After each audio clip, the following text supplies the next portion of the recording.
people joining in with us. Right, I'm going to take it that we're live now and welcome Facebook and YouTube and Twitch and Periscope to live talks on Restream, where a team of good friends get together and talk about topics that interest them. And you're welcome to join in by putting a comment, and we'll take it and we'll actually talk about the subject that you give us. So we say hello to, and I'm hoping that this is in the right order. Hello, Chris. Hello. Chris is in St. Nicholas in Belgium. Hello, Marco. Hello, welcome, everybody. Marco is definitely in Portugal. Hello, Harper. Yes, hello. Harper is in Arizona. Hello, Jim. Hello. And Jim is in Georgia.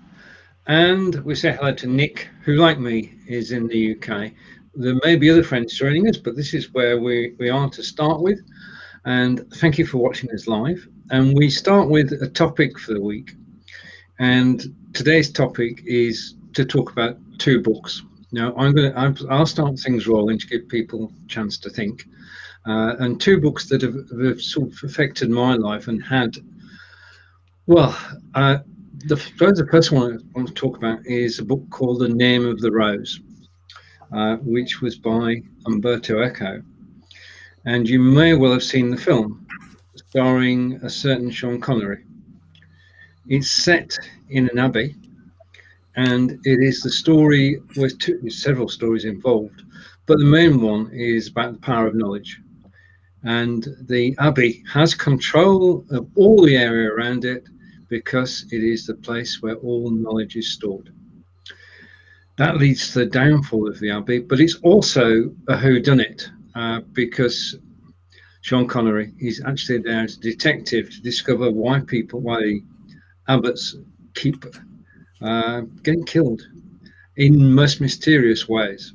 The reason that I like the book and reread it once every couple of years is that if you watch the films give you an idea of the book. To actually find out what the book is really about, you've got to actually read it. And Umberto Eco is Italian, and he writes the books in Italian, and then they are transcribed into English or Portuguese or Belgian or Dutch. And within the book, there's all sorts of esoteric information that is wonderful to know that you'll never use, but it is all about the power of knowledge. And to me, that book, I can go back to it and I can reread it from the beginning and thoroughly enjoy reading it. Right, who would like to go next? That's everybody. Right, okay, well, that's the books. We're going through all the books now. I'll go next, Stephen. I have a personal favourite book. Well, two really, but yeah, by Alexandre Dumas, and it is The Count of Monte Cristo, and it is a bit of a large read. It's a big book, but I mean, there's been countless films made of it. But a guy that gets wronged and by everyone in his life, but then spends half of it in a jail, escapes, but has been bought by a mentor, wealth in the end, and if you read the book, wreaks a really unpleasant revenge on everybody. so the films never go into that really dark side that the book covers and why he does what he does. I mean, it's really quite nasty, but it took me a rather long time to read, but I couldn't put it down. I think I was on a 5-week holiday in Australia, and it took me that 5 weeks to read it.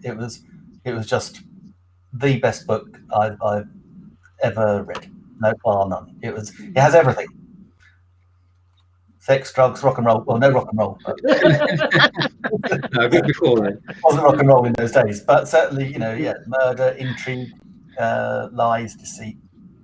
It's cool. I would recommend it to anybody.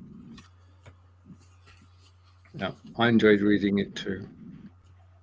Right, I can see I'm going to have to coax people to actually. Well, I can talk. I think this one nobody heard about it. It was The Little Prince. Oh, Okay.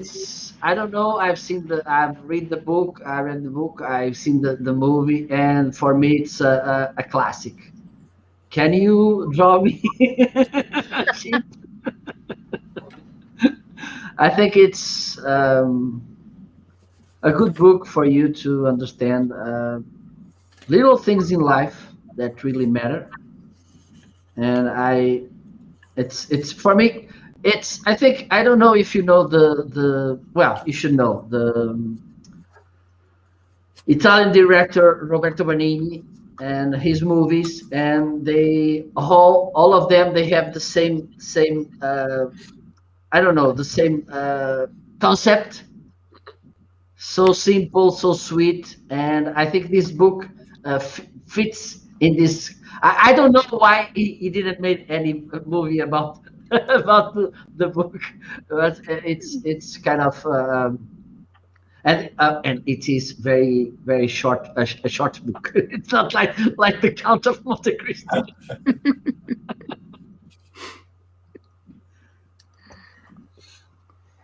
All right, I'll go next. Oh, brilliant. Okay, in that case. All right. The two books I think that really stood out for me was, and I'm not an avid reader. I'm very slow when it comes to reading, but the one that the first one that really impacted me was a book by Rick Warren, The Purpose-Driven Life. And that's one of those that you can, every couple of years you can go back and reread, and it's kind of an interactive book. You fill out this and that, and it kind of, you kind of see where you're at, how your life is, impacts and all that kind of stuff. But I find that useful for me because having head trauma, I tend to be really hard on myself, and so I can see where I'm wanting to go and where I'm going.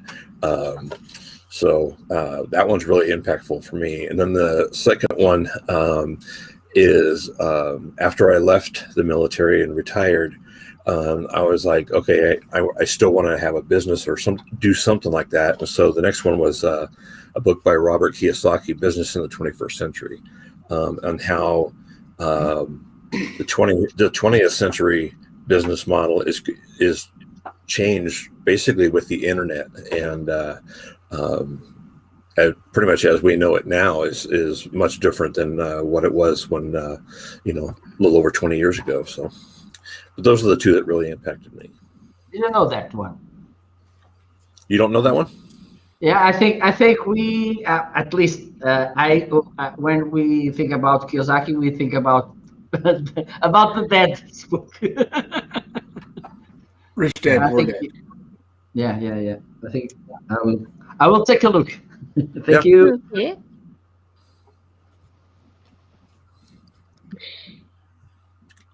What do you got, Chris? Well, I'm a non-fiction girl. I don't like fiction. And so the books that I have chosen and that have impact on me are books that have something to do with my passions, and that are pets, cats and dogs, and art. And the first book, it's a book in Dutch. I have it here. It's from Patrick van der Vorst. That's an antique dealer. Very known antique dealer who is now learning for priest in Rome. And the title, when you translate it, is "What is it worth? Estimate your own objects." So you can learn here in very popular and elementary things how you can estimate all your works. And it's very interesting. And the second one, I will take it. Oh, I like that one. So that's Dictionnaire about painters of pets.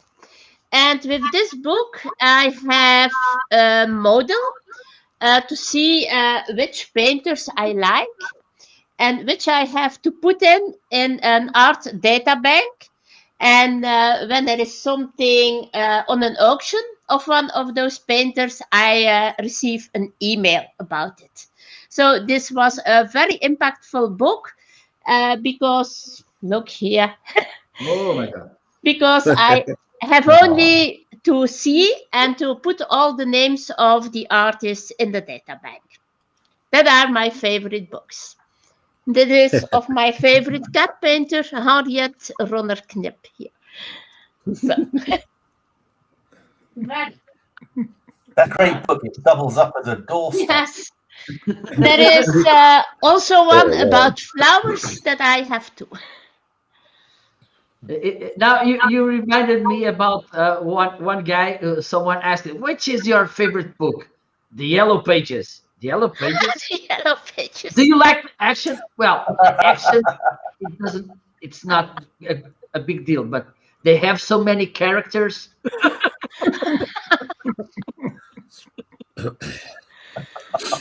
Oh, golly. Right, just catch up with the comments, and you've got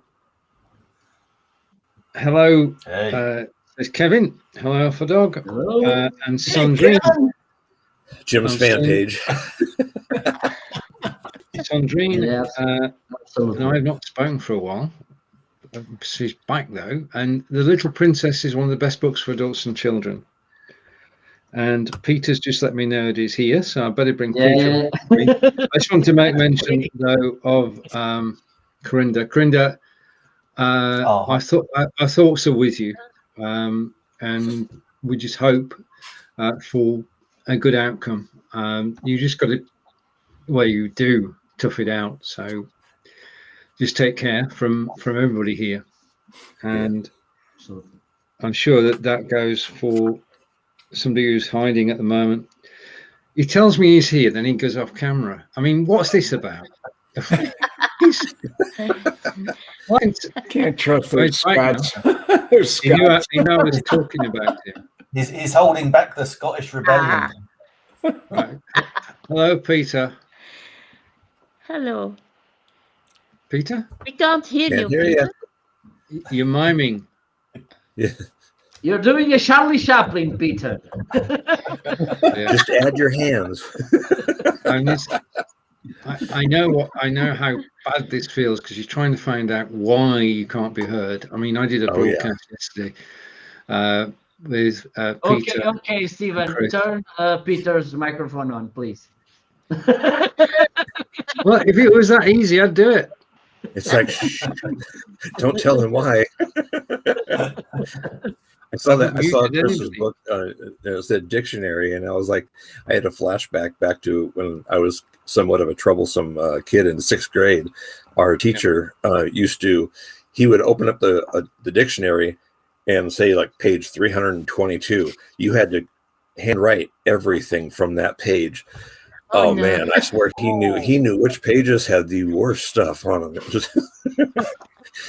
1, 2, 3, 4. 3, 4. there you go. Yeah. Well, Okay. can I just say, I sat up in my bedroom and I tried to get on with my iPad onto the link that you gave me. Yeah. Disaster. It's telling you to put in Chrome on an iPad, and then I tried it on my mobile telephone, and it says, it was just, I just couldn't get on. I couldn't put my name in to come on. So I had to come out to the garage in this cold to come on. Because if you thought you were getting rid of me, you can think again.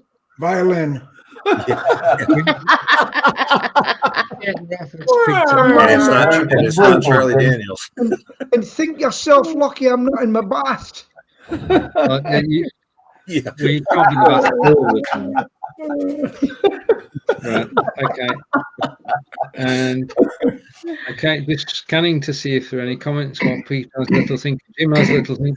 Jim, which films or books have influenced you? Are you talking to me? Yes.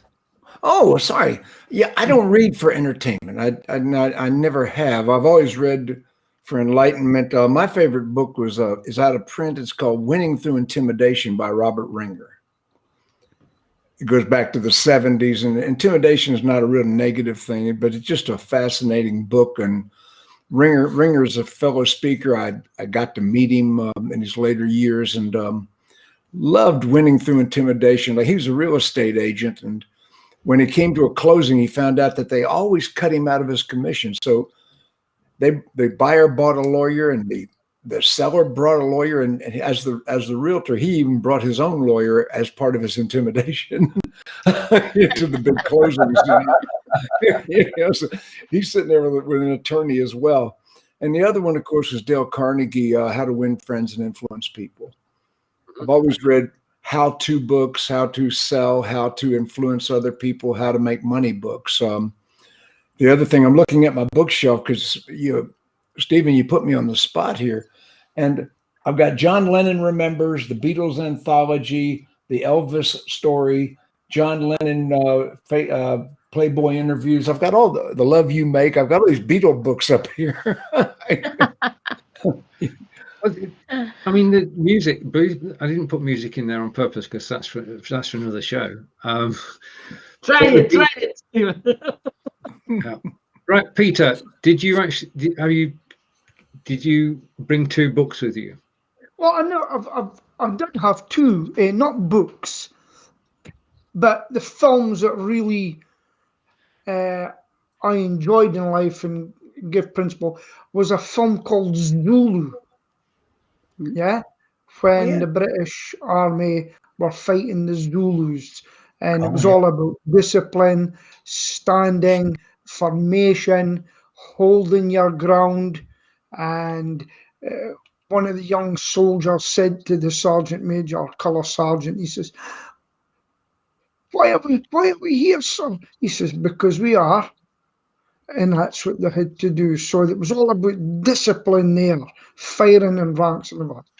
Now, I don't do a lot of reading, but one of the books I'll never forget was, and you'll probably know him, he bought the company that he liked so much. Who is it?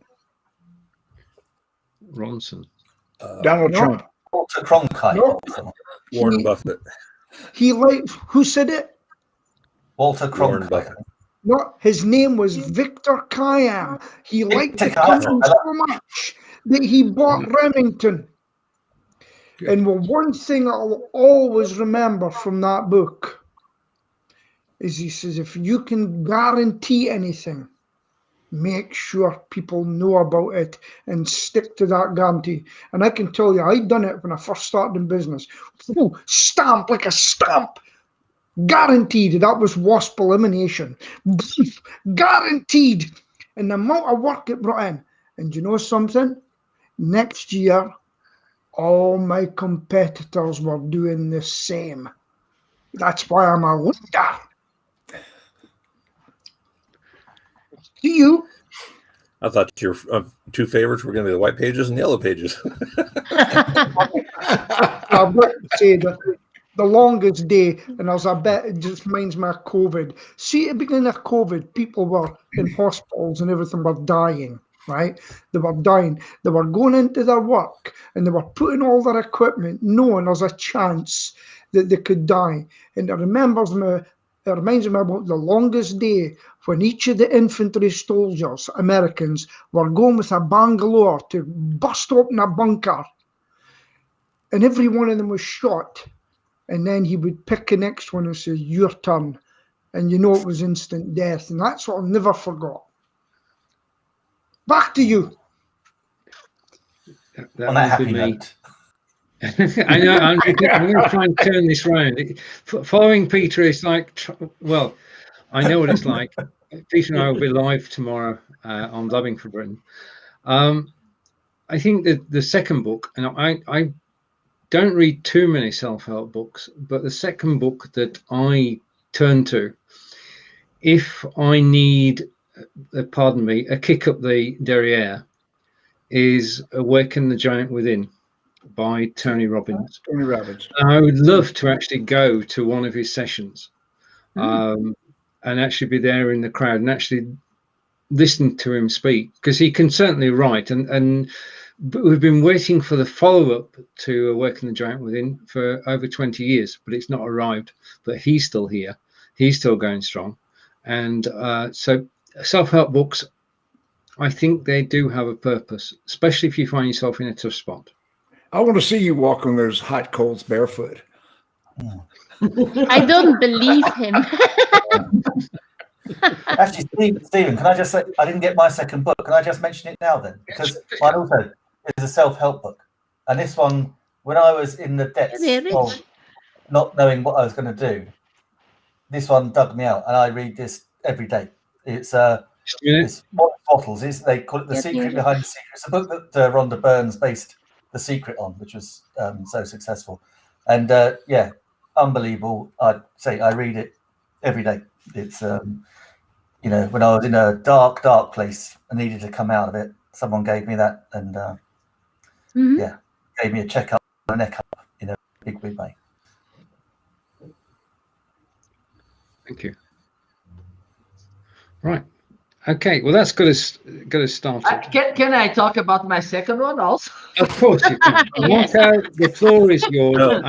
I had this one. For me, it's one amazing book. It's Rejection Proof. I think everybody who wants to be an entrepreneur, business owner, must read this. It's not about just our personal life. It is also about, because this guy had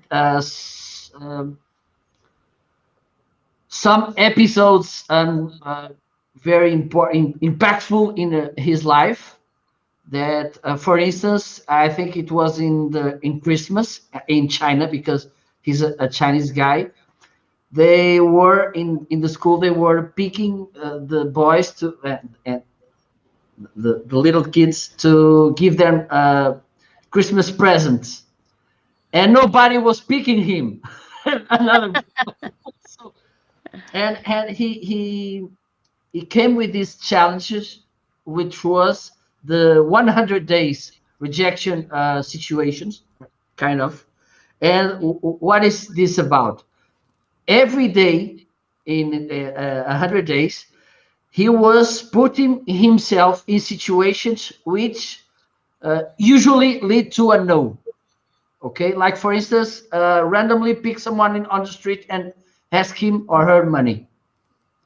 Okay. And so he started to learn how to overcome this the rejection by itself, and then how to come to a yes or to what if and everything. So I think it's a very insightful book.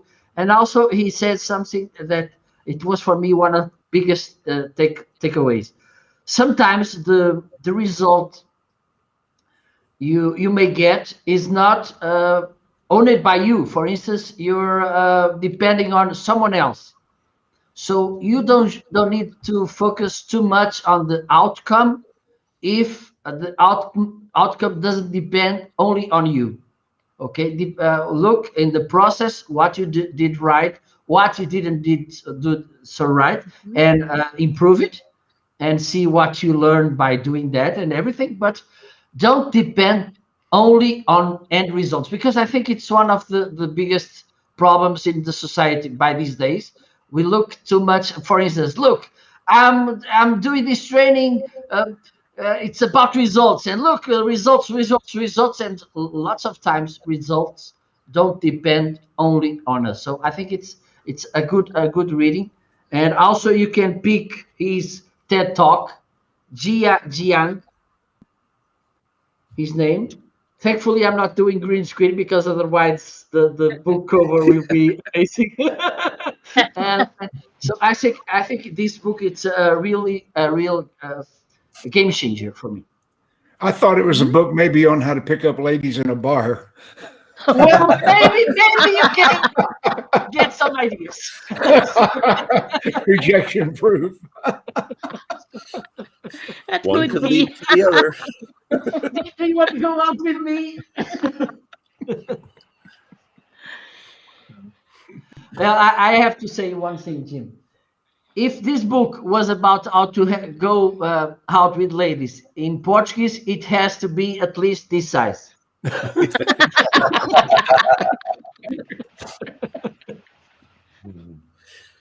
dear.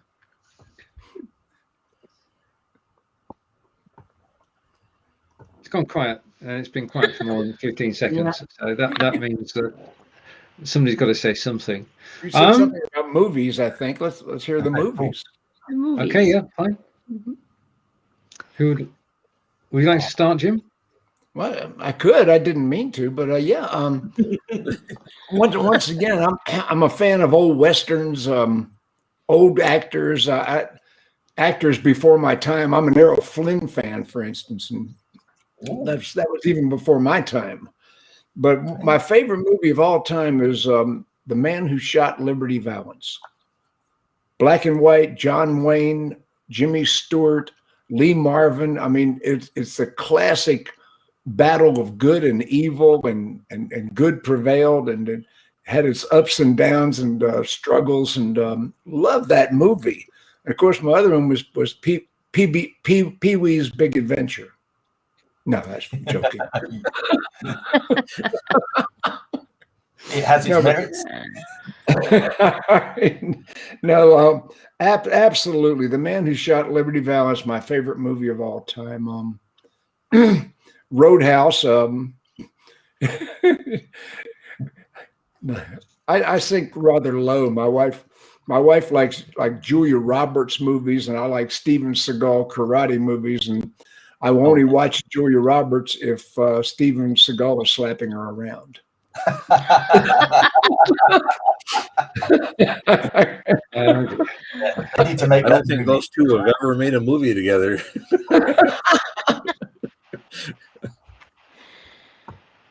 Yeah. I'll tell you my favorite one, and my wife hates it because it is so long, drawn out. But it's Godfather. Well, both I like Godfather 1 and 2, but I to this day I cannot believe how good Godfather 2 is. Just from the story, the acting, the cinematography, I could just watch it, and I have watched it over and over and over again. I find it absolutely mesmerizing. But it's a chunky old view, of course. And then one of the other ones that just I remember, it's a childhood memory. I still don't like fireworks to this day, but as a child I didn't like fireworks, and we used to spend the summers down with my grandparents in Teignmouth in Devon, and they every year there was a big firework display, and so my parents would take my siblings and they go down there, and my grandfather said, he goes, stay with me then, Nick, and the rest can go down there. And he said, there's a good film on the TV, and this must have been in the 70s, early 70s, and it was Kirk Douglas in Spartacus. And again, it's another super long, epic film. Yeah. Do they make them like that anymore?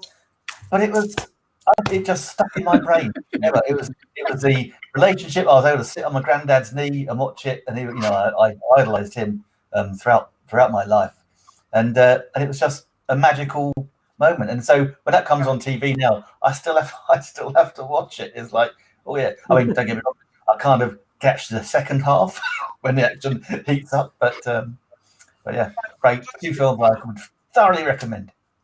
I've got to tell you, with that Spartacus film, right?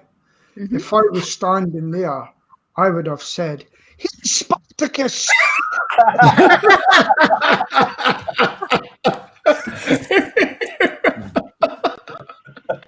Yeah, him.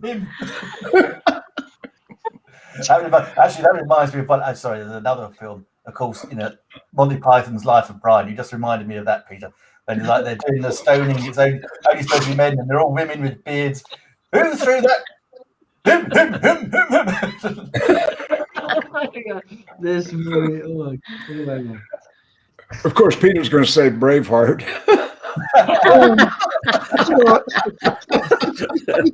I mean, that's typical British Army humour. That's what we've. Oh dear. Yeah. Well, have you got an agenda today? Peter. agenda. Right. I've got a question for you. I'm doing okay at the moment. I'm 61. I was 61 in January. You're only 61? Yeah. Do I look older? I haven't really done it. But here's the question. Am I too old to expand my business? No. No. Are No. you still living? Then you're No. not too old. I wish that I should have done what I want to do now. Basically go to Edinburgh and Glasgow with my business, and I was terrified to do it when I was younger. Mhm. Now I've got the money. What should I do? Peter, I have just totally reinvented my business last year. Mhm. Last year, I totally reinvented something I've never done before. And Stephen has helped me tremendously with the streaming advice. And I have a streaming online content right now that is netting me high six digits. Wow. So, and I just started, and I'm 74. Well, I've I got have to tell underwear you, old as you. since, forget my pest control business, but since you came over and spoke, I've actually got people starting to line up to come on and talk now, and I've set up a website where hopefully they'll advertise, and I want to get people to, so I'm bringing them in to give. What I've also done is I've met a guy who says, would you be able to do 1 hour training online using Restream to go to the website, and only those that have paid will see it? He says, I'd be interested in that. So that's what I'm looking at. And that's because of you, Jim. I thought, wow, we've always said, how can we make money? So they come in, or I say to the suppliers, how many people have you got? Why don't we put something in the group that says, if you are a supplier, you will get free training on this day. If you don't buy anything from us, open up an account and buy, or it's going to be £30 each. You've got a choice. And You're not too old to reinvent yourself. Mhm. I mean, Sure. you No, have it to wasn't step that. out. You have to step was out my- there and do it. Nick was is my a good traditional example of that. business. Nick is an example of that. You got to step out and do it. Mhm. Yeah. You know, most of your problem is you spend all your time getting ready to get ready. Yeah. Yeah. That's me. That's true. And also, it just reminds me, Jim, a couple of weeks ago, you said you were teaching the youngsters, and you're teaching Peter. Oh. Do you know, I once watched Every time he falls asleep, you have to reteach him. I once watched a television program in Scotland. It was on many years ago about a locksmith, and he says, I just want to replicate what I do in Aberdeen, in Glasgow, and Edinburgh. Now I could do that now, because you can get virtual numbers, a virtual address, phone starts ringing, put a guy the next day or every 2 days down to Edinburgh, and if it gets too busy, employ somebody. Whoop-de-doo. Lovely jubbly. If it excites you, Peter, and you are in the mood to do it, then go for it. If you've got the resources, just go and do it. 5 years ago, what we're doing now wasn't possible, and it was the days of lab. And in those days, I wasn't at least a bit interested in live video, and I was a programmer writing software. And I had customers from Land's End to John O'Groats using my software in the merch industry, in industry in total. I did a system which took raw materials coming into the factory to ship in the finished goods, all the processes and quality in between. So it was a software system. Worked with up to 80 users really, and I enjoyed doing it. But then one day I discovered live video, and I've dropped the software side of things, apart from being a hobby. And now, 5 years down the road, I spent not 10,000 hours, but literally thousands of hours getting to know about live video. And that's why I'm here today, basically, because I enjoy doing live video. And I've retrained myself with the help of everybody around to actually have a new career, a third career, in actual fact. Before I did software, I was an accountant. So that's my career path: accountancy, software, and then live broadcasting. I know which I enjoy most. Yeah, accountancy. Yeah, it's amazing. I've been on that journey with you, Stephen. I remember when you started it. Yeah. You know, I stood on a stage in 2003 or 2004. I had 400 people in the audience, and I held up a flip camera, and I said, "Does anybody know what this is?" And nobody in the audience knew what it was, and I demonstrated how to use video to contact your customers, and the flip was just so rudimentary. It was brand new. Within a year, it was epidemic in my industry. Everybody had one. Within a year. And, you know, so reinventing yourself, Stephen's done it, I've done it, everybody in this room can and will do it. Exactly. You have to do it. Chris, you're right. And I see so many people that are afraid to remember the movie Indiana Jones and the Last Crusade. I don't know if anybody saw that movie. When the voice told him, and he's on the edge of a cliff, and the voice said, "Step out, and the rock will appear." And he stepped out into nothing, and the rock appeared. That's what an entrepreneur does. You have to step out, and hope the rock will appear. It's true. That's what's held me back in my life. Fear. I'm scared of taking the next step, and somebody's standing there with a baseball bat and saying, "You, Peter Stewart, I've been waiting on you." Was that a troubled childhood, Peter? Was it? If that was an angry husband, that had nothing to do with it.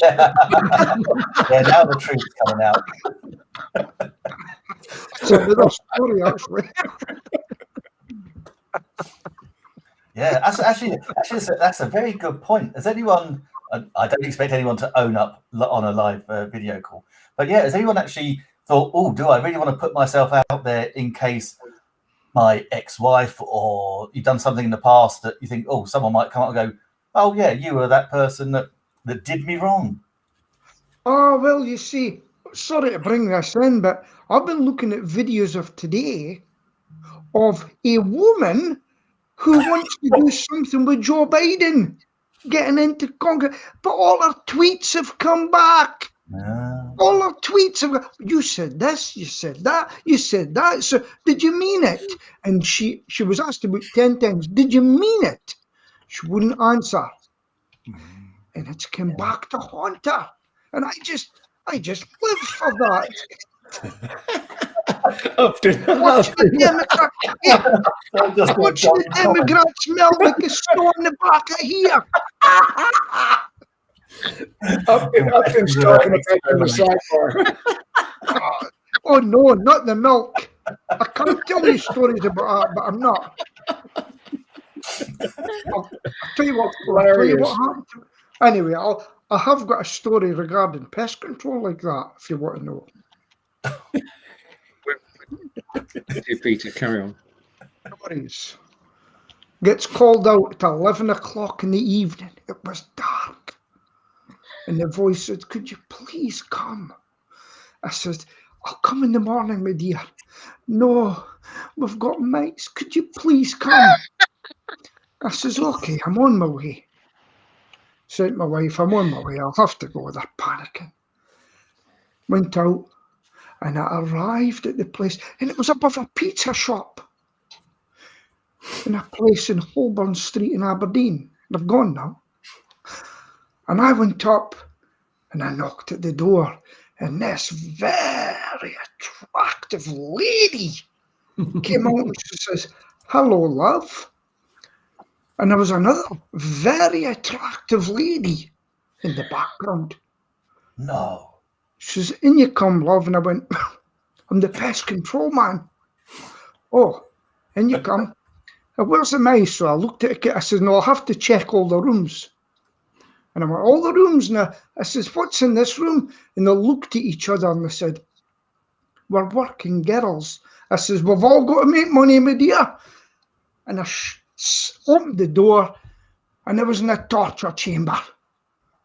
So after I'd done the work, I sat down with them and I had a cup of coffee with them. I had a good chat. Then they looked at each other and they said, how do you want paid? The punchline on this one is wait a minute, folks, you're talking to the only man that went to a brothel and came back out with cash. It must be a watershed somewhere, Peter. There's no watershed with that one. You missed the punchline, Stephen, with that. So when Peter, you were sitting there, Peter, you must be the relative nobody invites to the family reunion.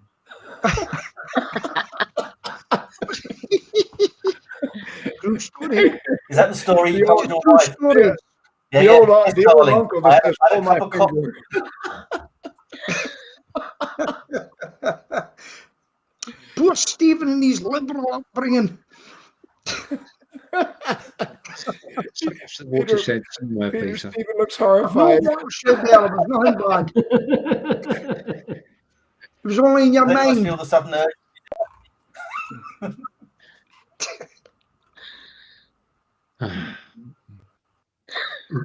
I'm not going to ask. Do you have any more stories, Peter? No. Right, we're safe. We're safe for this show. I'll let somebody else tell a story. Oh golly. A story. I was doing a speech in Baltimore, Maryland, and it was a seminar, and I had maybe 80 people in the room. And on the break, I had to go to the restroom. And as a speaker, I didn't want to use the same restroom with the group, especially since I had to sit down. So I went to a restroom far side of the hotel.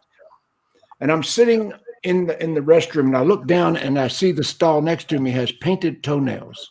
I'm in the women's room. I'm sitting in the women's room, and I'm going, oh my gosh. So I put my feet up on the door in front of me so they wouldn't see my men's shoes. So I'm sitting there waiting for all the ladies to leave, and they kept coming in, and my class is waiting for me to come back. So finally, there's no women, and I get up, I put my pants on, and I fell down in the middle of the floor. Both of my legs had fallen asleep. So I'm trying to crawl out of the ladies' room before anybody comes. I finally pulled myself up and got out of there, but that's my story.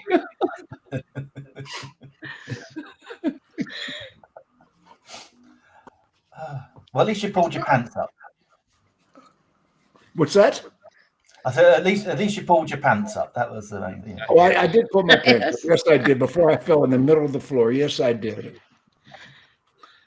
30 minutes away from the class on a 15-minute break. It wasn't pretty. I had to explain where I was, but I didn't tell them the truth.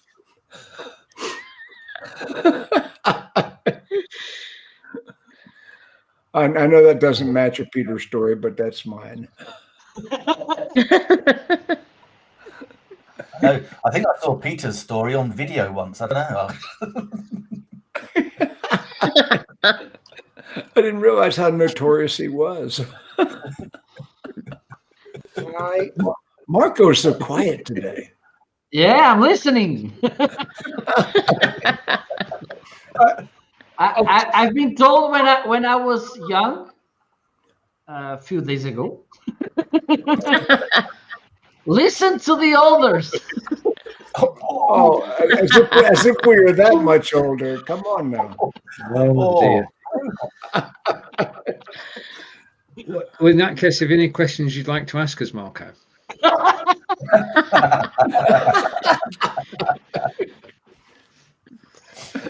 Senior citizens.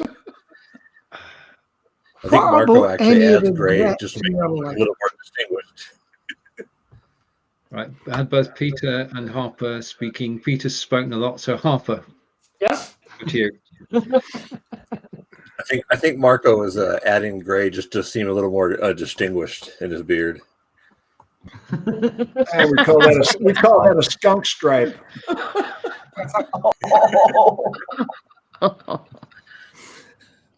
And Peter. I'm just wanting to know if anybody's got any regrets in their life. Regrets? I mean, what? Regrets. I had a few regrets in your but life. then again, too few to Too few to mention. What you mean? If I had to do something again, would I? Yeah, what do you regret about your life? Anything? Oh. I've had things happen which I wish hadn't, but I don't regret any of my actions per se. I mean, we do what we do at the time, and most of the time it's on instinct. Yeah. And if you start second guessing yourself, then you're on the route to madness. That's my take of it. Chris? Well, I have regrets. I have worked so hard that I have forgotten my family, and after that, I was at school, and they have given me more and more and more, and so I couldn't give quality anymore, and it wasn't not so more fun for me because it was too much. And that's the thing I regret. I couldn't say no because I'm a pleaser. And I had to learn earlier to say no. Now I can do it because I have no passion. That's live streaming. Papa? The only regrets I have, and this is going to sound really weird, but is getting married. I'm not married right now, but I've gotten married 3 times, and it didn't work 3 times. So, but my reasoning for getting married wasn't because I was in love with her and, you know, we wanted to get married. It was more of I went to combat in the Persian Gulf when I was like 20, 21 years old. And everybody that came back that had families, they recovered a whole lot quicker. And so my problems in my head and everything kind of kept going and going and going. And so I figured, well, maybe it's because they have somebody to talk to and all that kind of stuff. And so I've always, for, you know, the rest of my career, you know, that was like the first year and a half I was in. So the rest of my career before I retired, I was trying to find that marital happiness. Well, it didn't work because it wasn't just being married. And but now that I'm, you know, I've given up on all that kind of stuff and really kind of focused on doing what's best for me, and basically not having to worry about trying to keep my career. I'm retired now, so but you know, now I'm with somebody who actually knew me before I went in the military, and so she helps to ground me and kind of I can kind of get back to the back of my mind where I was before, you know, all of the military and stuff had changed me. There was times when I was like, can I just, you know, like through hypnosis or whatever, just delete from this year to this year, but I can't because my daughter is in there. And it was a fight throughout my career to spend time with her. So, I mean, I don't regret my career. I would do it all over exactly the same way, even though I'm broken from head to toe. But yeah, the only thing that I regret in life is basically being married 3 times. None of the 3 times it worked. So. Okay. So you must have liked wedding cake. I actually had one piece of wedding cake. What's your I'm not a cake person. I gotta find something that includes pie. Apparently weddings aren't my thing. So Nick, would you regret being an accountant? No, I don't regret anything because whatever happened in my past has brought me to where I am right now. So, you know, I would be a different person. So, and I love who I am. So no, I don't regret anything. No, and I tend not to think about it. But rather, I always look at, I'm always grateful to wake up in the morning is one thing. And then, every morning you just start afresh. So yeah, I mean, yeah, are there things that I wish had turned out differently? Not really, because it would, affected me in a different way. And not even just me. And I was just thinking about when Harper was talking then as well. And I was thinking about, and I was thinking, do I regret certain things that actually had happened to someone in my family? And I thought, I have no control over it, so I can't regret it happening. I can, I can remember it and learn from it. But regret, no, life's too short to regret. You can only go forwards. Marco? I call it regrets. Maybe things, if I could get back, I will did it different way. Which was when I was in school. By those days, I thought being a physical education teacher, which it didn't happen because for accident I came into the marketing world and I fell in love. So if I could get back when I was 15, instead of going studying sciences, I went to business, studying business. Okay. Putting more effort on that to finish sooner. And then one of the things, it's not a regret. It's like, okay, if I did it, it would be good, is going through an Erasmus program for a semester, traveling somewhere. I think would be amazing, but okay. Maybe life would be better by now or not. Who knows? What you, Jim? Have you regrets? Regrets? No regrets. I went to my class reunion a couple years ago, my 55th class reunion from high school, and I saw some of the ladies I used to date back in the day, and I said, boy, I dodged a bullet there.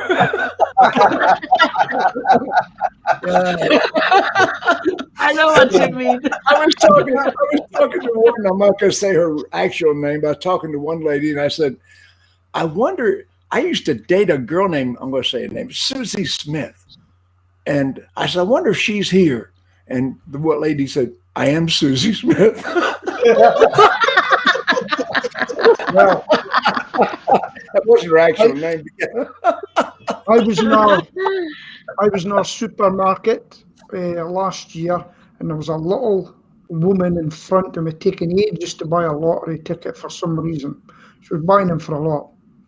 And she turned round, and it was my ex-wife. Oh. And I came home, and I said to my beautiful Sheila, I says, what a great trade-in I got.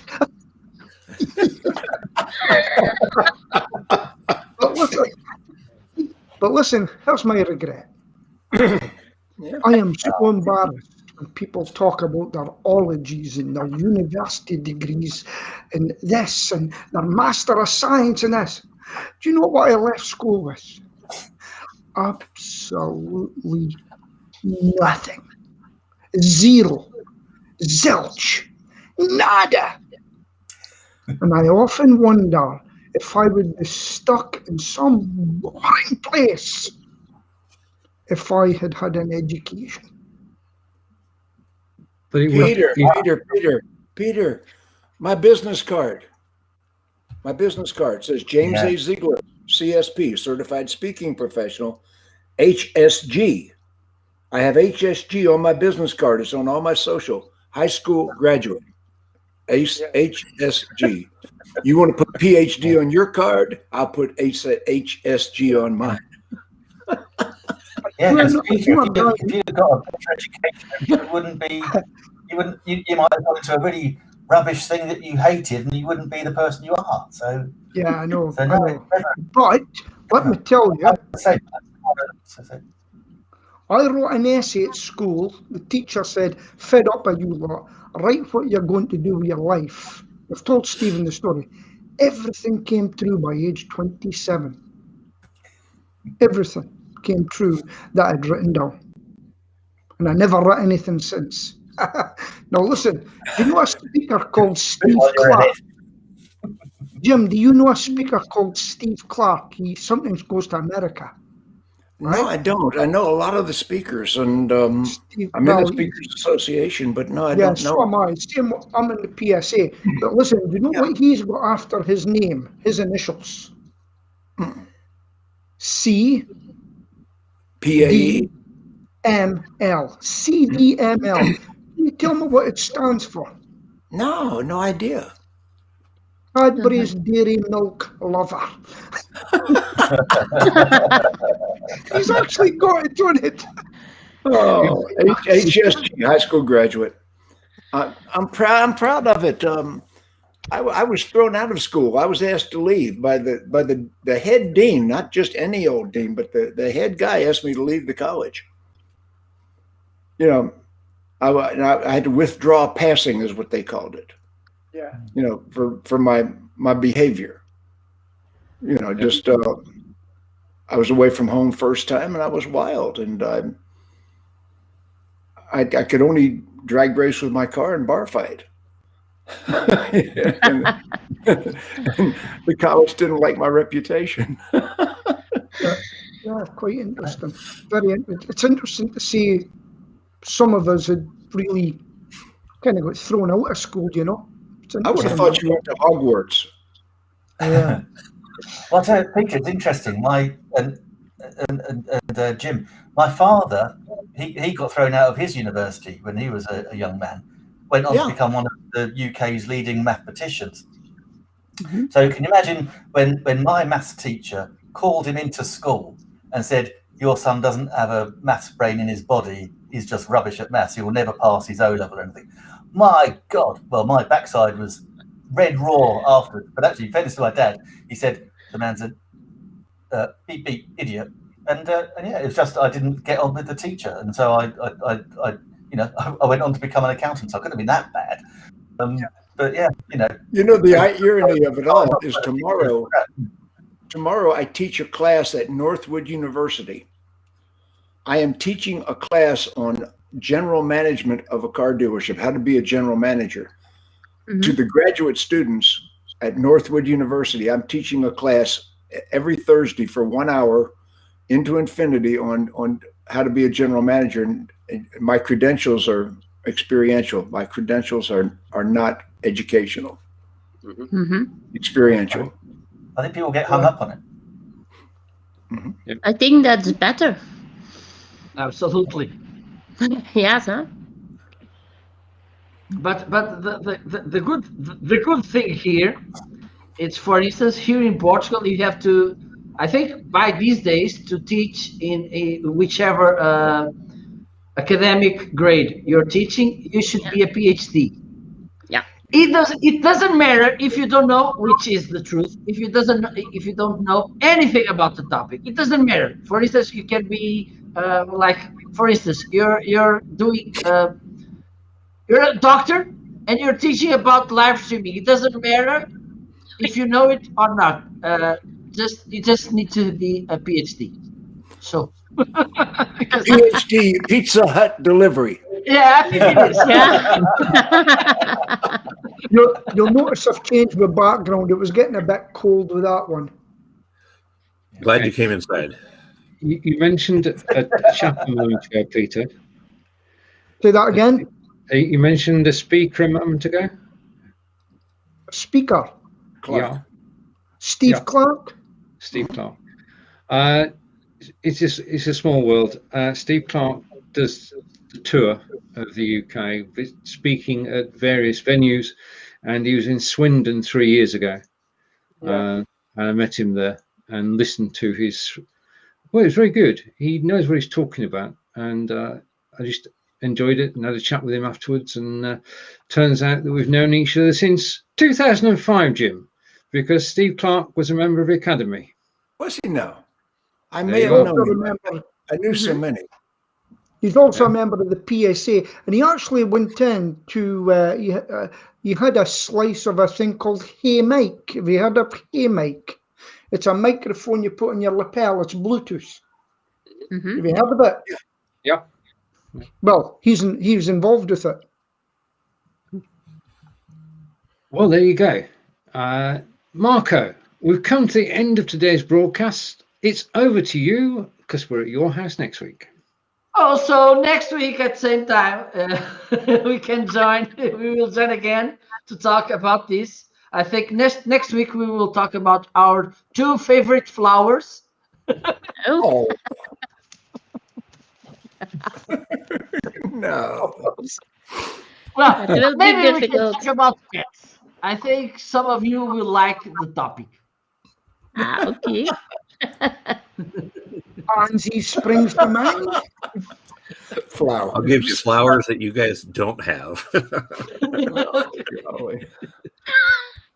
Flowers. So see you next week. Bye. Oh. So, Bye. See you all next Bye. week. Take care. Bye. until next week. Bye.